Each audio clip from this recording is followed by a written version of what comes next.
Talking about Kalidos, I don't know why, but when I was reading this chapter, when they were interrogating the one who ended his life, I was thinking, what about if they have also Kalidos, because they need the information that what happened in the thing, and that's why his father told him that he would see him. Theory. And you remember the bees wanted to see him, and they said said no. That's so good. Yeah. So we might see Kalidos, but actually as an...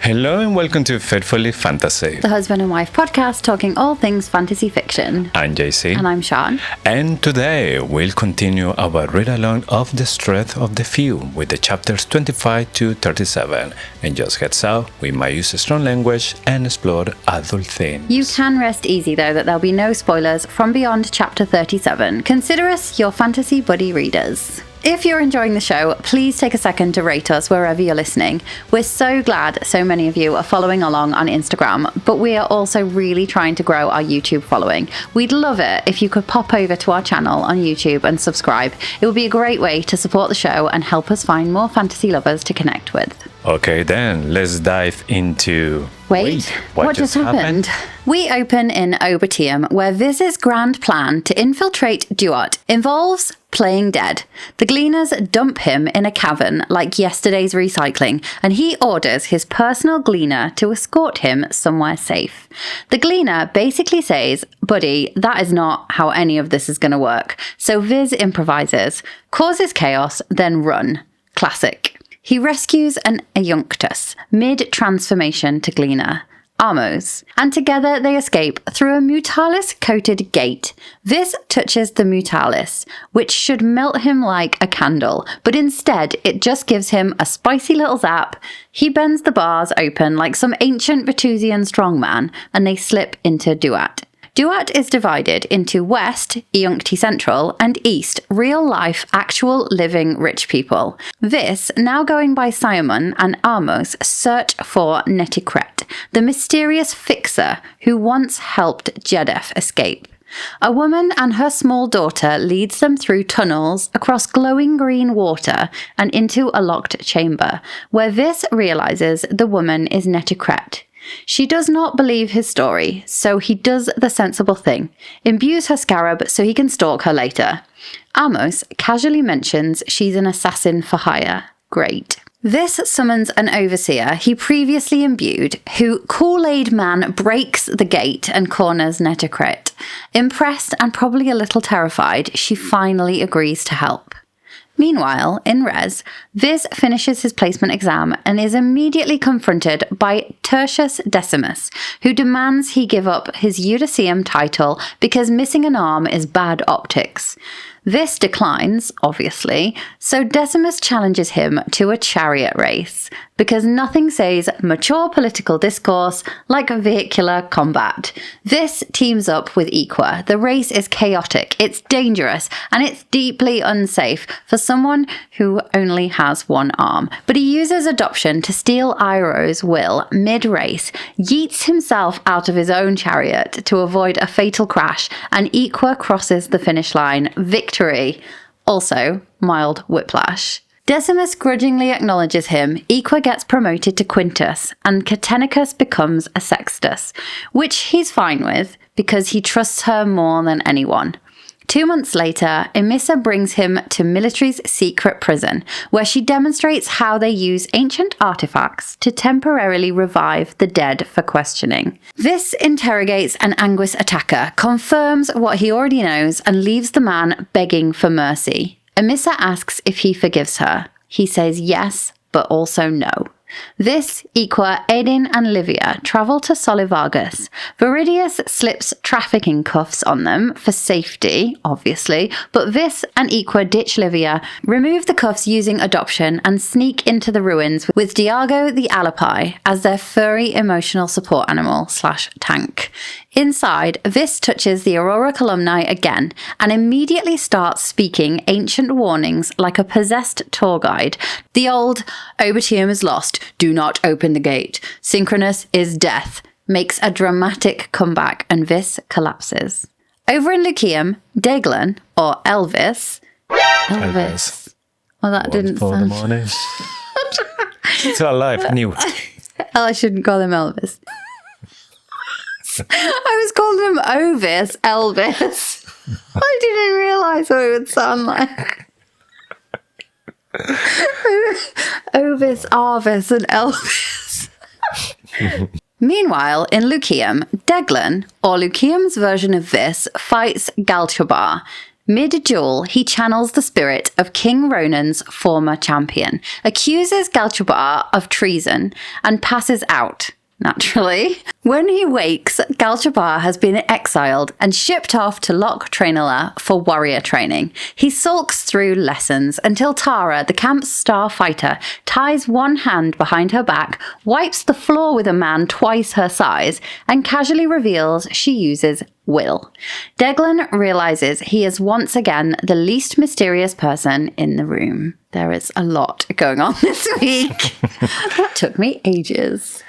Yes, but the part of Lyceum, that's it for me, just like, what's going on? Where is this going? It's like every single time we read in these chapters, the story completely change. Yeah, it feels like I like this, and I think I need to do some research into the druids, the old Celtic druids, because they're real. Like, there's real, like, nobody knows anything about them, but there's real history there. Yeah, so maybe. You can give some clues. Yeah. We're going to have loads of time between this and the next book, so that's what we can get stuck into. We didn't get much time in Lyceum or Obitium this week. We got the majority of the time we spent in Res, which is what I've been hoping for the last few weeks. So we didn't advance very much in the other worlds. Well, we'll see, because there is plenty to talk about. So before we get into our thoughts, let's start with Confirmed, Cursed, or Completely Unhinged, the part of the show where we either get to bank those bragging rights or have a laugh at ourselves for being way too wild with our previous theories. What do we have this week? So we had a few this time as well. So the first one is Vis will be in trouble in the pyramid and his pet gleaner will save his life. His pet gleaner, that happened. I was surprised that they weren't longer in the pyramid. They literally just went in the pyramid and then escaped. Straight away out. Yeah. I'm super intrigued about although we do know little bits about what's happening in there. But, I was expecting that we will see a little bit more. Even I was saying that we will maybe see Car in this pyramid. Yeah, you did, yeah. And it was just like, nope, I'm leaving straight away. Yeah, I didn't think we would meet Car in this one. I thought that there would be too much anticipate. Like, he wants to build a bit more anticipation. Car is going to be the bad guy of the whole series, and we didn't meet him until the second book. So, yeah, I feel like it's going to be a while. Do we even meet him in this book is the question. We had the bet, though, didn't we, where I said that we wouldn't meet him and you said that we would. So either way, Faithfully Fantasy would have got something right. Yes, so we got that one. Yeah, we got that one. I got that one. Another kind of really obvious one that we thought would happen would be that they would go and see Viridius. They would see the Anguis prisoner. I didn't know if we would see them both in this chunk of chapters, but that happened quite quickly. We didn't yet see Aidin's dad. He was the other one that we think we're going to see at some point. Yes, but the funny thing is that I was thinking that we will see Viridius, but he will talk to Viridius. And yes, he saw Viridius, but he didn't talk to him yet, because Viridius is busy with his guests. He's got military guests, which is interesting, because we know military are AWOL. Yeah. So what are military doing? Yeah. Talking to Viridius. Well, they're having dinner with him. Yeah. Seems very cozy. And the last one is that, yes, this will be the new king champion and Lyceum. And that's exactly what happened. Yeah, that was quite dramatic, wasn't it? Yes, I still have like a few questions about what happened there, but we will see that later on. Okay, I can't wait to hear what you think. So let's start with screaming, crying, throwing swords. So you'll know by now, but this is the part of the show where we talk about how we're feeling, what we think about the book, and ask any questions we have about the characters, about the plot from this week's read along. How are you feeling now that we are like a good chunk of the way into the book? So I'm really hooked with all the story that is happening in Res. That's something that I was just desperate to know what is going to happen, where the story is going, and we had a big chunk in these chapters. Also, I start to feel like really getting the story and over the end. So I'm like really invested and there as well. Even when nothing that I was predicting or expecting in these chapters happened actually, but still there's a lot of stuff going on and that's still like, oh, that's interesting. And I start to feel a little bit intrigued in the story in Lucian because now we this as the new King's champion, they start to be training in this new order. They're like the Jedi from this realm. And obviously they use the wheel as the force. Mm-hmm. Yeah, it's really cool. I think there's something to do with the staffs as well, isn't there, that he's going to be... Yeah, I don't know if they're using, like, you know, in Harry Potter with the wands, so maybe it's for channeling the power or something. Yeah, there's something also about runes, because I think there's lots of runes on the sticks, that maybe there's something about that. Somehow, it's completely different to the other two, and we just don't know yet much about it. I do think they take it from the heir. I think it's more about adoption. And now Viz can do it. Arvis can do it.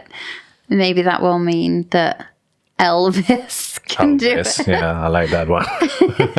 Elvis being Lucian Vis, not the king of rock and roll.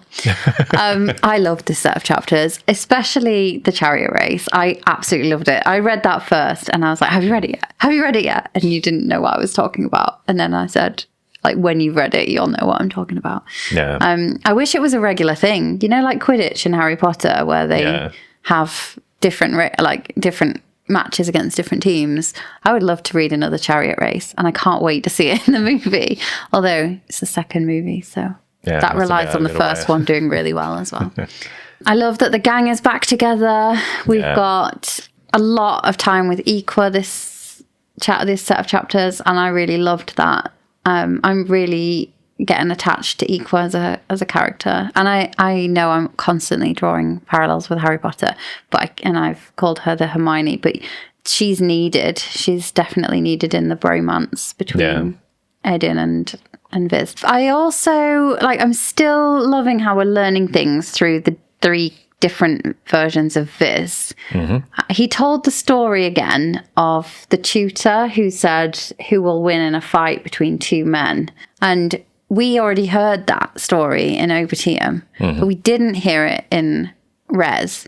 And then we heard it again in Res, and it was slightly different. So it wasn't boring. It wasn't like a repeat, but it was just, it obviously shows just how important that story is.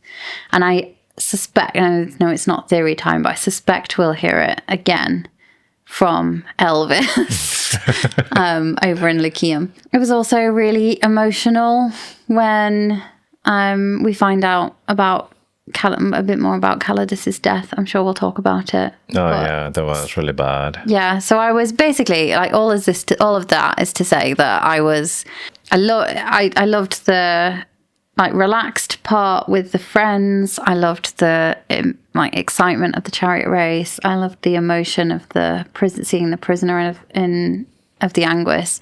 It was just all the emotions. I just really enjoyed it. It is really windy. Yes. Not sure if you were gonna be listening to this. Yeah, our house feels like our house is really solid, but it does feel like it's gonna blow over.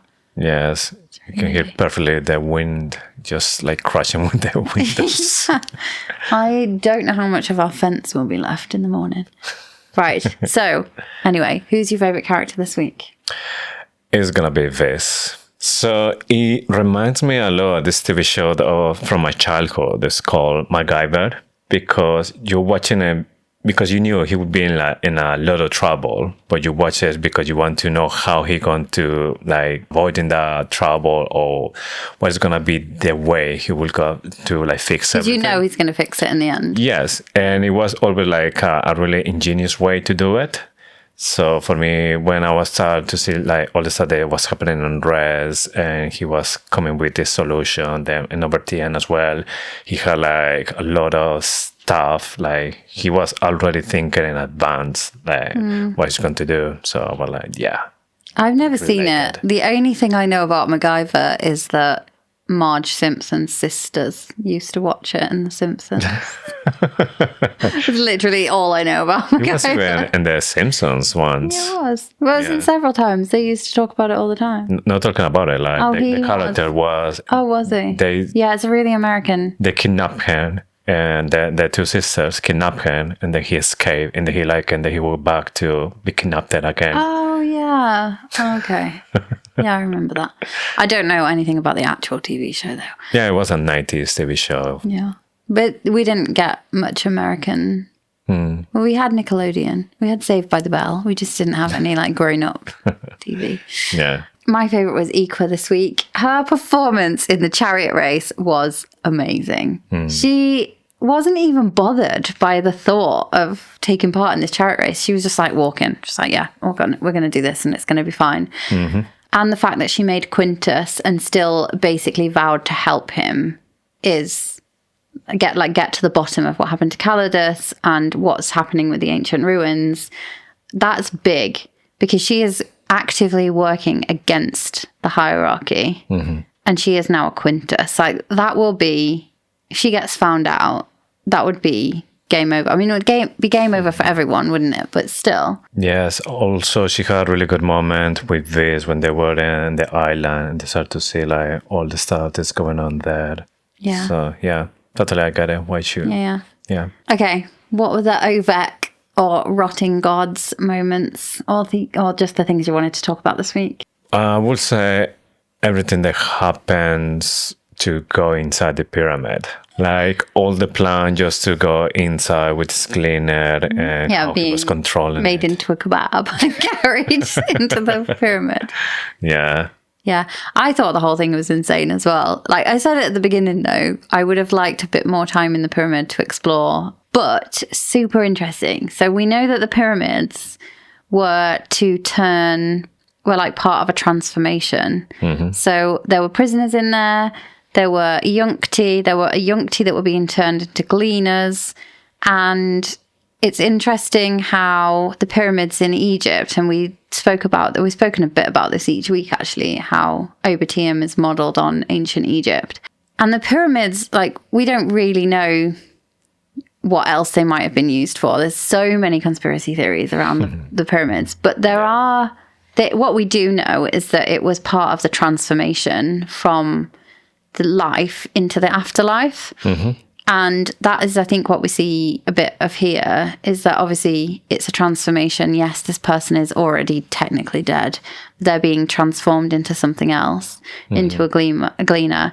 And yeah, it just reminded me of the premise of a pyramid or of being as a tomb, as that's literally the only thing we know that they were. Yeah, the home for the dead. Yeah. And there's lots of chambers and inner rooms, and they're being used to transform prisoners or dead people into even different dead people. Yeah. Yeah. I liked the escape. I did like the escape. I really liked the bit where the gleaner would not do what he was asked to do because it was impossible. Mm-hmm. And then he had to say yes, no, yes, no. Reminds me of divining rods and trying to figure out things. And then the chariot race was my favourite. I don't think that'll be a surprise, but for me, the chariot race was the standout moment. Yeah. Just the idea of the chariots, for one thing. So if just as a recap, you have two people on a team. Mm-hmm.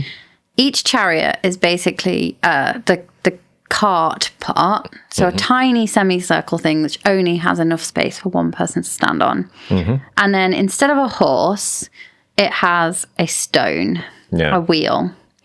And the person, your partner, has to control your wheel, has to propel your wheel forward while you steer it. And then you are controlling your partner's wheel while they are steering it. Yeah. So not only, I don't know how fast these things will be going, like 30 miles an hour? I don't know, but he said he was really fast when he started. Yeah, but he's Roman. It's not going to be like a 70 mile an hour like road limit, is it? Yeah. He's Roman. He hasn't traveled that fast. I think like in a horde will be maybe like 30, 40 kilometers per hour. On a bike. Yeah, maybe. Yeah. So let's say it's 30 miles an hour. You have to be aware of where your partner is when they need to turn around a corner, because you have to slow them down a bit, unless you're on like 200cc on Mario Kart and you're just like ragging it around the corner. Yeah, it'd be really good. And then you have to imbue yourself, or you have to kind of self-imbue to protect yourself. To stay in the chariot as well, yeah. But Vis didn't have any to do that. So he just used his to like fix himself to his chariot. So if he'd have had a crash, it would have been game over for him. So Vis was trying to see where Equa was. Iroh was like crashing into him. So Iroh? I always get Iroh and Indol mixed up. Yeah, just everything about the chariot race was so good. And I hated the fact that they needed to have the chariot race, because the reason they needed to have the chariot race was because this Tertius from religion wanted him to give up his title. Eutychium title, because he doesn't think it should have stood, because the Eutychium was a shit show. And it seems there's not like something that I do very often, because that was kind of like the excuse for you choose that one, because none of them had experience. Then it was like fair. Yeah, but also really dangerous. Oh, we should have more chariot races. Yeah, such a good idea. It's really cool. I was never meant to love a human. But then, I saw her. I wasn't supposed to touch that fruit, but I took it, and I ate it. I was the most loyal of angels, until I lost her. Now they call me the devil, and I'll burn heaven itself before I lose her again. Memoirs of Luzbel, a dark fantasy novel. Book 1 of the Luzbel saga. Now available on Amazon. Another bit that I wanted to talk about was Vis channeling the former King's champion after the duel in Lyceum. One of the things that I'm struggling with, and we'll get to that section, is the language in Lyceum. So we didn't actually know what he was saying, but then we get a translation when he wakes up from being knocked out yet again. Yeah, so basically he announces to everyone that the current King's champion was a cheat. My questions and my theories about it, but obviously we'll talk about it in the next section. Next one for me, the secret military prison. I mentioned this in my How I'm Feeling. But so we find out that they've got scarab amulets, and this is, bearing in mind, this is Arviz's first time seeing this stuff, because we're well accustomed to it in Obitium, but obviously remembering that the OG Vis does not have a clue what this is. So they've got scarab amulets, which we now know are able to make people come back to life. And then they use the obsidian blade to compel the person to tell the truth. Tell the truth, yeah. Tell the truth, Potter. Tell the truth. Yeah, so they can bring bodies back to question them. This bit should have been in Confirmed, Cursed, or Completely Unhinged, because we did say this. We were like, oh, what if the people that they keep alive in the necropolis could come back and be questioned, or come back and be used, like give them information? And we did say that, and then it turned out that they did. So the prisoner tells Vis that he was there to kill Catenicus, and Calidus pretended to be Vis. Yes, because at the beginning Vis thought that he just confused Calidus with him, And then when he asked him about, did he identify himself, or he said that he wasn't Catenicus? And no, he said that he was Catenicus. Yeah. So we're like, oh. Yeah. Then another major bit, probably the last one from my list, is Vis nearly turning into one of those creepy guides at the ruins when he touches the... I'm going to call it the Aurora Columni. I don't know what it actually is. It seems to be this, like, stone thing. Another stone relic, ancient artifact. I don't know what it could be. Yeah, that part was really weird because it felt like Vis was dead, or he was something He was going to die. He was going to be turned into an Ayuncti. Yeah. And then he was like, Obertium is lost. Do not open the gate. Synchronous is death. Yeah. That bit that whenever I fell asleep listening to The Will of the Many, because I like to listen to, I like listening to audiobooks as I sleep. And it was... every time it was really scary. It woke me up and it's like, Obertium is lost, do not open the gate. Synchronous is death. And it's in that voice. And I was like, where am I? What's going on? It happened like 3 times because I would always like skip back to the bit and just listen to a bit that I already knew about. Yeah, those are my things.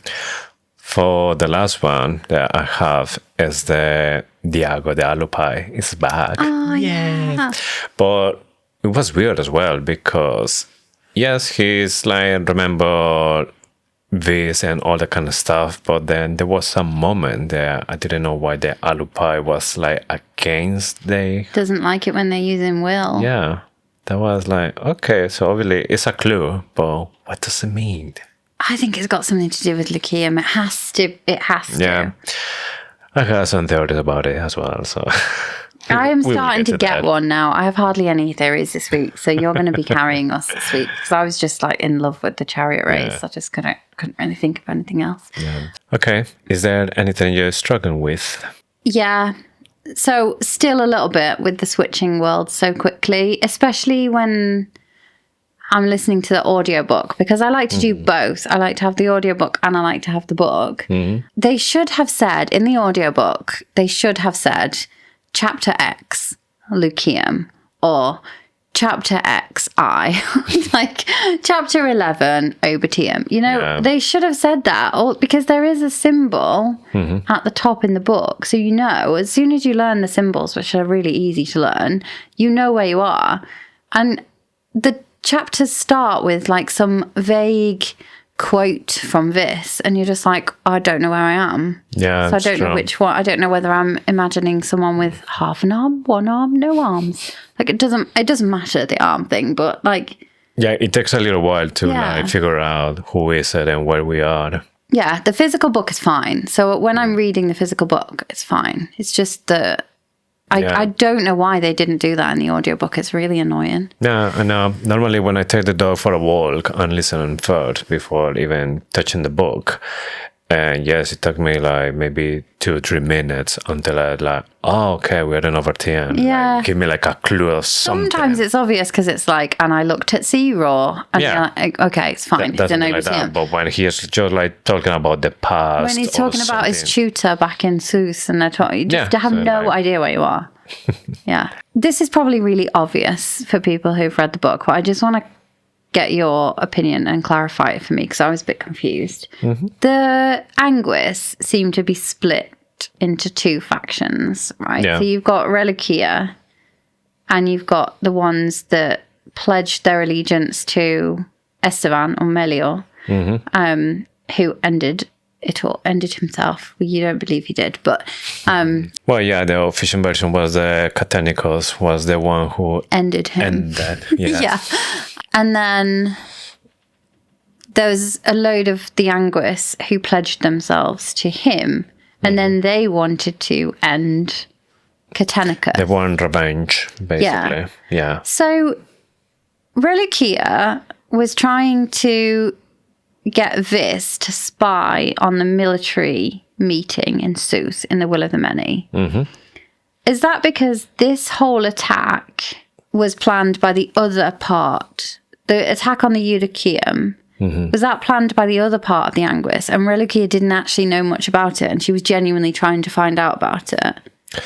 Yes, but I think from the beginning there's been clear like 2 parts doing different stuff, because and the Will of the Many, when Beast was attacking the Transvern with Alkiskor, they were attacked by Angus, and that's why Alkiskor started to defend himself with Will. Blowing them up. Yes, that was a good defense. But then Sedocia entrance, and she is not part of this. So she is trying to talk with this before others come back.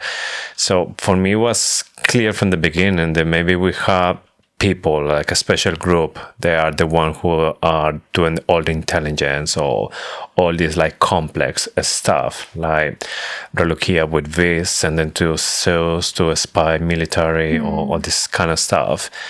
And this maybe it goes even further after what happened between Viz and Melior. So those now want revenge.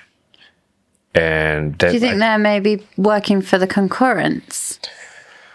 I don't know if it's maybe like a low level. They're just doing whatever they want, and then this I doubt special.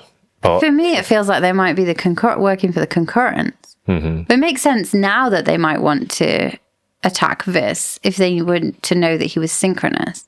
I guess the question is Scarface. Like, which part is he acting on? Because he is superior to Reliquia, because she tells him, like, he's going to contact you at some point. And do whatever he asks you. Like, and you've got to do it. Yeah. So, and then at the Festival of Platuna last year, the Harvest Festival, the first time that he saw him and Reliquia talking, they were talking about the ships. So at that point, they did know something about the attack on the Eutychium, but I think they had 2 different missions. The side that were pledged to Melior were going to attack Catenicus, and the side that Reliquia was aware of was possibly something to do with Viridius and the ancient ruins, and something to do with Obitium and Lucium, because I think they know more about it than they're letting on. Yeah. I don't know. That was my main question, and you've cleared it up. There's 2 parts of the... Yeah. From my point of view, I see Relukia in this Scarface more like, you know, if we compare with countries and the special agencies, like could be CAI or MI6, they hard stuff they know and they do. The other people, there's more like public, like police, FBI or whatever. They are limited to one of the information, when the other ones are doing other stuff that is like it's the government. To know. Yeah, good point. Yeah. Okay, another question, which we briefly mentioned. Why does Dyago, the alupi, hate when people use will? I agree with you about the alupis. It seems they are not precisely from rest. They might come from Lucium. We know they're in Lucium. Yes, they are like something normal then. Yes. But they're not normal. But they don't attack. That is why I wonder if the alupi... Yeah, but the difference that the one that we have seen so far in Lucian, they don't see regular people with will, because it seems like only the druids are the one who are using the will. So the alupi seem like really calm with the regular people, like with this, for example, at the beginning. We don't know how they will act if they are in presence of the druid and they start to use will. So maybe it's something about the alupis against the will, and it's precisely because of that they are in this island to make sure that nobody that can control will is in this island or in these ruins. So I don't know if as people who goes out they can control will, or as people go in they can control will. Yeah, the interesting thing about the alupi in Lucium is that they seem to represent the like overlords, the people that rule the place, because the family are terrified when they see them, and they're like, oh my god, we're going to have to throw a ball in the river for a sacrifice. We're going to have to sacrifice something they don't say gods, but they're just like the people in charge. Yeah. So it's like the alupi represent the gods, or like they're the eyes and the ears of the overlords of that place. Yeah. And is that because they don't want people using will and they're working on behalf of Ka? Or like, what if the alupi are the concurrents? Like, I don't know. We don't know anything about it. Yeah, there's something going on with that. Yeah. Yeah. Okay. But he turned on Vis when he was doing the adoption. Yeah. So I don't think Dyago is some kind of spirit animal to Vis anymore. Because that was one of the things that we thought about in The Will of the Many, where it's like, is it his like spirit animal or something? Mm-hmm. It can't be, because that we wouldn't turn on Vis if he was using will. Yeah, I think it's just more like a guard or something. A guardian of the will, maybe. Yeah. And that's why they attack everybody in res, because everybody's using will. Yeah. So much to learn. Yes. A question as well, and is this now acting like Whoopi Goldberg and Ghost, and Lukian? It's like Channeling the dead people. Yeah, so it's like that people comes to him and then he start to talk through these dead people. Like when he was talking, saying all this stuff from the former King's Champion. I feel that was because he was holding his staff. Yes, but it's like, is he like a medium now? Or he actually is like feeling that connection with the person who was there before? And then this person is connected with him and talking through him, because he's saying words and stuff that he doesn't even know. I think it comes from the staff, but I don't know. Yeah. That's just my thoughts. That's my theory. My last question. Mm-hmm. Well, I've got so many questions, actually, but this is the last one I've got for today. Why did Ovis all of a sudden freak out and say, these Euncti appear to be from not long after the rending? And then like snapped out of it, and he's like, I don't know why I said that. I don't know where that came from. He's like channeling in that realm as well. Yes. And we don't know anything about the rend. Well, I think the rending is when the world split into three, didn't we? Yeah. But we don't know much about all these people that are trapped in the ruins. Yeah, I think I have a theory about it, but that's something that we'll see now, and the Will of the Maybe. Okay, let's get to the part of the show where we will lock in our predictions for the rest of the book and possibly the rest of the series, depending on how many things get wrapped up by the end of this book, which I'm starting to suspect is not going to be many, but we'll see. What have you got this week? I think I've got one theory, and it's a really rubbish one. Shall I go for it first, or get it out of the way? Yeah. I don't think Armo's the already dead guy. I wrote down in my list of theories, I think he's going to die. Again. And then I was like, no, wait, he's already dead. The surprise is that he survive. Actually die for good. Yeah, like really die, you mean? Yeah, and there's not really much behind this theory apart from the fact that this is having terrible luck with companions. So it's more like a trend. I just think, he's not going to be with him for long. Yeah. No, I'm thinking the same, that something will happen, and maybe in the end he will turn into a gleaner, and after all of that, it will be like for nothing. Sorry, it was terrible. It's all I've got. Well, yeah, it's a good one. I don't know if I'm better than my first one, but I think this will finally will talk to Viridius.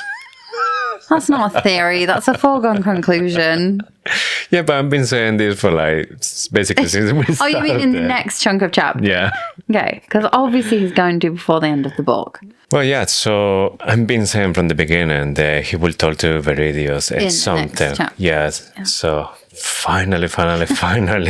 Yeah, he's got to. Once Viridius has finished dining with his military buddies. I won't be surprised if Vis managed to leave the ruins and Viridius is not here anymore and I had to go and then doesn't talk to him. I've got a theory. What? Vis is going to wake up in the hospital and he's going to have no idea what happened from the end of this chapter until somebody wakes him up. So it's gonna be again. He's going to black out. He's going to black out. That's my theory for next week. That the next time we see this, he's blacked out. Yeah. I don't know. We started as a joke, but we actually should be like start counting like how many times he just pass out. You need a sound effect. The sound effect. We've talked about this. Ding ding ding ding ding. Yes. Okay. Next, I think the wheel is also like energy. And energy is something that can't be destroyed, only transformed. And I think maybe that could be the reason why now he's able to maybe interact or have some connection with the wheel of other people. So like maybe with this former King's champion, the wheel was and the stuff, and then he was getting the information from the wheel, and it was like a direct connection with this.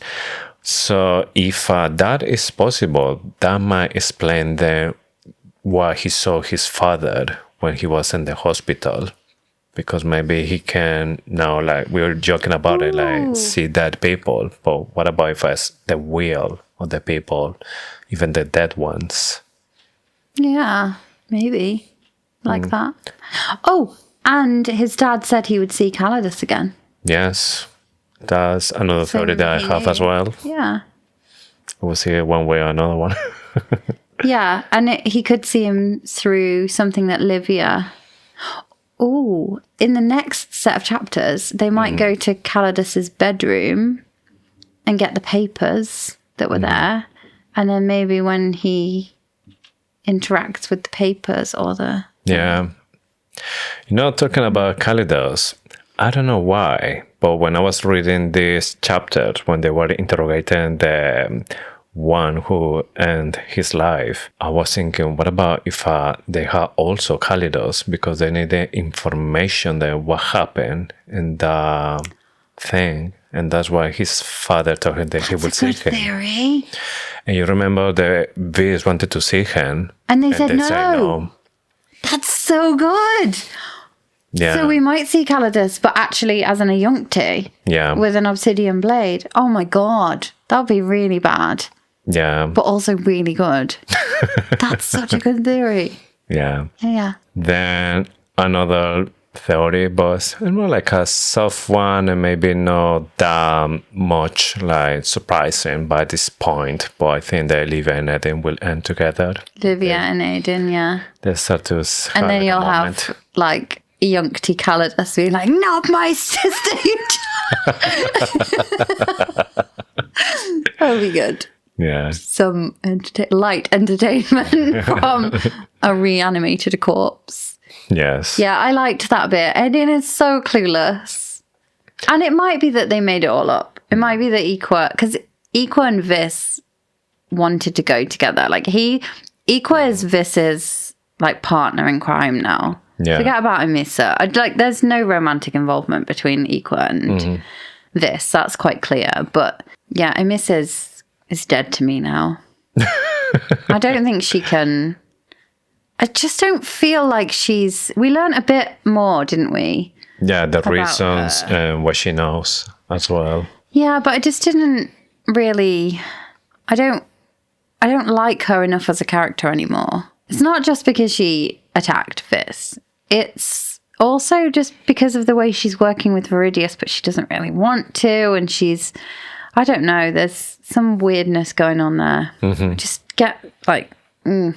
Yeah. Bad vibes from Emissa.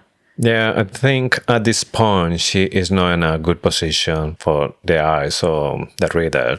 So something really bad has to happen, and she has to like save the day. Or something to make sure she has to be the MacGyver of the situation. Yeah. Whoever he is. Come on, that was like one of the best TV shows of the 90s. I'm going to have to watch it. I won't. No, it's just... Is there a book? I'll read a MacGyver. book. Yeah. Maybe a magazine. Yeah. Okay. Any more? Last one, but not least. So we were talking about the alupi. It might be from Lucian because it seems that they are in this island with a purpose. But if this is true, this will mean that actually there is a way to travel between different realms and not just like synchronize. They actually are traveling between realms. Well, I have a feeling that Scarface can do it. I don't know why. He knows about synchronization. He knows about this. He can materialize from one part of the continent to another. He can materialize out of thin air and disappear. He knows about adoption as well. For some reason, I just think he can travel between the worlds, and I don't know if we've had any actual evidence. This is my guess, is that he can. Well, I know that he can travel between like spaces, but actually we don't know how far he can go. We don't, but I just have a feeling that he can go between the worlds. I think he knows more than, and I think he is possibly bringing artifacts back. Yeah. Like maybe he's the one. Oh, I don't know. There's no evidence. But when have we ever needed evidence for our wild theories? Just got one thing to talk about on Raising the Dead Languages this week. The part of the show where we translate little bits of the text or names or places and see what they mean, to see if we can get any clues. I think this one's obvious, but Loch Trainala. Loch is the Gaelic word for lake. There's still a lot of lochs. Loch Lomond, Loch Ness Monster, probably the most famous one. Yeah. Well, Loch Trainala means to train, which kind of, it's a warrior training camp, so it's kind of a bit obvious. But Yeah. oh, and maybe not a direct translation, but also an interesting thing. Ahmose is an ancient Egyptian name. There was a pharaoh called Ahmose, so again another link to ancient Egypt. And the name actually means, you know how names are usually related to gods or son of gods. Well, this is son of the moon god Ar. The moon god. Yeah. Okay. I don't know that that's a I don't know. clue. I just think it's he chose a name that was Egyptian linked to or Egyptian. something. Yeah. Something not like really obvious, because if I call it Tutankhamun, then it would be weird. Yeah, exactly. So next week. So for next week, we will be with chapters 38 to 52. We're racking them up, aren't we? Yeah, there's just like 52. maybe another 3 episodes and then we're done. Yeah. Yeah, and then we'll spiral as we wait for the next book. We could be waiting ages. Although James Islington did do an update the other day that he has done his first draft of it, but it's not ready to go to the editors. He says his first drafts are really, really rough. And then he'll go back and... Yeah, well, can you imagine how it's gonna be if I'm still in 3 different worlds? I know. Well, maybe it won't be. I still think it will be. Yeah. But we are going to have a live episode on the 16th of May. We're going to do a book club. So we'd love it if you, by the time we get to the end of this series, our last episode will go out on the 14th of May. And then the following Saturday, so 2 days later, we are going to host a live book club on Instagram. We'd love for you to join us for that, because we want to know all of your theories. Like, this has been a one-way street so far, so we would love to hear other people's theories. 16th of May at 10 p.m. UK time, which is 5 p.m. Eastern time. Put it in your calendars. Join us on Instagram for a live show. Okay, before we finish, let's go sapping for secrets, the part of the show where we pose ourselves a question and sap deep into our will for the answers. Unlike our main man Vis, we're not immune to the sapper. I don't think he's immune to the sapper anymore. We need to edit that. There's no dodging, no scheming, you just have to tell the truth. Last week, we asked, Gleaners have sword blades for arms. If you had to replace your arms with a tool, which tool would you choose? That's such a great question. I know. You could be a Swiss Army gleaner. I think I will go for something like a trident or like a big fork. I think that would be more useful eat than a dinner. blade. Yeah, so I can grab my children just carefully. In between them. Yes. It's a big one, not like a proper fork. What about you? What would you choose? Can I have a different one on each hand? I guess. I'd like a torch. A torch. On one hand. It's a really useful tool. And then maybe a tape measure. For what? What are you going to measure? I like to measure things. So no, I guess how big they are today. I need it. Maybe a spoon. So definitely not a plate. Yeah, I'm just not very violent. I think. No, but Screwdriver, that would come in handy. A massive one. A screwdriver really would come in handy. Yeah, just it's only like small. But a knife. A Swiss knife by arm, so you had like everything there. Butter your bread. Yeah, a Swiss army gleaner would be really good. Yeah. To be honest, if we're talking weapons, I don't think they chose badly because they basically have glow in the dark swords. I think it's quite a good choice. Yeah, I agree. I would probably like a robot arm, but I know that's not a tool. Oh, maybe a wrench. Because you could adjust it if you wanted to pick up something really small. Maybe a wrench would be good. And it'd be quite heavy if you wanted to clog somebody over the head with it. All right, too many things. So this week, if you could control people without them ever knowing, would you choose to do it? And why? Oh, that's like the Imperious Curse question. Yeah, it's like, what is the limit? Yeah, where's your line? Maybe that should be the question. Where's your line? Where's the line? In fact, I already know my answer, so. Yeah, just our children, that's it. Go to bed, eat. Put your shoes on. Put your shoes on. Please put your shoes on. Can you put your shoes on now? We're going to be late. Please put your shoes on. And then you're like, put your shoes on. And they do it. Or you're like, time for a bath. Yeah. No, time for a bath now. Okay. Yes, and then when they go to the bath, time to go out. No, time to go to time bed. to go out. Oh, we're preempting our answers. Right. But that is all we've got time for this week. Don't forget to follow us on Instagram and TikTok at Faithfully Fantasy Pod. Come and join the conversation. And as we said at the start of the show, if you have a YouTube account, pop over and give us a follow. It really will help us out. We'd love to hear if you're reading along. So if you've got thoughts, send them our way. Also, quick reminder, if you love the show and want even more, we got our supporters options at faithfullyfantasy.com. You get bonus episodes, early access, and you'll be helping the podcast grow. And with this, we had just one more thing to say. Thank you for listening to Faithfully Fantasy, the husband and wife podcast talking all things the strength of the few. We'll see you next week for our read-along of chapters 38 to 52. And of course, for more Faithfully Fantasy. Bye!